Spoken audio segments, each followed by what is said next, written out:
প্রতিটা মেয়েই চায় তার স্বামীর ইনকাম অনেক ভালো থাকুক, অনেক বেশি উপার্জন করুক, সফল হোক চাকরি জীবনে অথবা ব্যবসায়িক জীবনে, যেন একটি নারী তার জীবনের স্বপ্নগুলো পূরণ করতে পারে। একজন নারী বিয়ের পর থেকে তার স্বামীর উপরেই স্বপ্ন দেখা শুরু করে, কিন্তু যে নারী তার স্বামীর উপরে স্বপ্ন দেখা শুরু করে সে নারী কি জানে যে তার স্বামীর সফলতার পেছনে তার অনেক অবদান রাখার দরকার আছে? হ্যাঁ, এই প্রসঙ্গে আজকে কথা বলবো, তবে তার আগে আপনাদেরকে বলছি যারা যারা এখনও আমার পেজটি ফলো দেননি তারা অবশ্যই ফলো দিয়ে আমার পাশে থাকুন। একজন পুরুষ সকালবেলা ঘুম থেকে উঠে বাসা থেকে বের হয়। সকালটা যদি সুন্দর হয়, সুন্দর নাস্তা হয়, সুন্দর ব্যবহার হয়, এবং এই কাজগুলো কিন্তু তার সহধর্মিণী করে থাকে, তাহলে সারাদিন কিন্তু সেই পুরুষটা অনেক এনার্জি নিয়ে কাজে মন দিতে পারে এবং তার ব্রেন অনেক শার্প থাকে, বিভিন্ন কাজে মন দেওয়ার মতো সুযোগ থাকে। কিন্তু যদি একজন নারী সকালবেলায় যে কোনো ইস্যু তৈরি করে বাসা থেকে প্রচণ্ড রকমের ঝগড়াঝাঁটি, মান অভিমান, বিভিন্ন না পাওয়া, খোঁটামূলক কথা বলা, ঘ্যান ঘ্যান করা, এগুলো করে, তাহলে সকালটাই কিন্তু একজন পুরুষের অফিসে যাওয়ার আগেই শেষ হয়ে যায়। সারাদিন কাজে মন দিতে পারে না ঠিক মতো।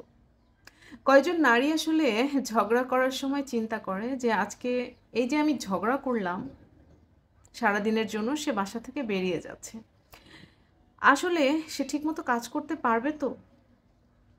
একটা পুরুষের কাজ মানে কিন্তু অনেকগুলো কাজ, যেমন অফিসের দায়িত্বশীল আচরণ, পাশাপাশি সন্তানদের জন্য তার দায়িত্বশীল বাবার আচরণ, স্বামী হিসেবে তার স্ত্রীর প্রতি তার দায়িত্বশীল আচরণ, অনেকগুলো দায়িত্ব তার কাঁধের উপর ভর করে সকালবেলা উনি বাসা থেকে বের হন।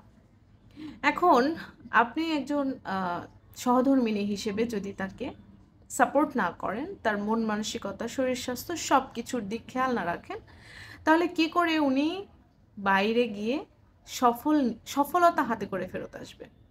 ভেবে দেখেছেন কখনো? অনেক পরিবারে দেখবেন হাজব্যান্ডরা সকালবেলায় স্ত্রীর সাথে ঝগড়াঝাঁটি, এটা সেটা, মন খারাপ, মনোমালিন্য এগুলো নিয়ে বের হয়। সারাদিন কত কষ্ট করে কাজ করে, বাইরের কাজ কি যেন তেন কাজ? এ কি বাসার কাজ যে যতটুকু মন চাইলো করলাম, যতটুকু পারলাম না করলাম না, ছেড়ে দিয়ে বসে থাকলাম, বলার কেউ নেই, দেখার কেউ নেই? বাইরের কাজ কিন্তু তেমন কাজ না। আমি আমি স্পেশালি যারা গৃহিণী আছেন তাদেরকে অনুরোধ করব, আপনারা যতটুকু পারবেন হাজব্যান্ডের মন প্রশান্ত রাখার চেষ্টা করবেন, এবং অবশ্যই সেটি ভালো ব্যবহারের মাধ্যমে। আপনি একটু কম খেয়েছেন, চেঁচামেচি করার দরকার নেই। আপনি একটু আপনার স্বপ্ন পূরণ হয়নি, সেটা নিয়ে চেঁচামেচি করার দরকার নেই। আপনার হাজব্যান্ড যখন সফল হবে তখন আপনার কোনো অভাবই থাকবে না। আর এটার জন্য অবশ্যই আপনাকে ধৈর্য ধারণ করতে হবে, তাকে সাহস দিতে হবে, পাশে দাঁড়াতে হবে। আমি এমন নারীকে দেখেছি যারা 10টা টাকা জমালেও তার স্বামীর বিপদে হাতে ধরিয়ে দেয়। আবার এমন স্ত্রীও দেখেছি যারা কিনা স্বামী অনেক বিপদে থাকার পরেও তার কাছে লুকায়িত 10-15 হাজার টাকা থাকলেও বের করে দিয়ে বলে না যে এটা তুমি কাজ চালাও, পরে আমাকে দিয়ে দিই। দুই ধরনের মানুষই পৃথিবীতে আছে, কিন্তু ওই যে সহযোগিতাপূর্ণ মনোভাবের যে স্ত্রী, তার স্বামী অবশ্যই সফল, এবং যিনি সহযোগিতা করছেন না, মনে করছেন ওই 10,000 টাকা আমার সম্বল, আসলে উনি ভুল ভাবছেন। ওই 10,000 টাকা কখনো আপনার সম্বল হতে পারে না। আজকে যদি আপনার 10 লক্ষ টাকার একটা বিপদ সামনে আসে, আপনার স্বামীর যদি সামর্থ্য থাকে তিনি আপনার পাশে দাঁড়াবে। এই জন্য একটি নারীর সবচেয়ে বড় সম্পদ হচ্ছে তার হাজব্যান্ড।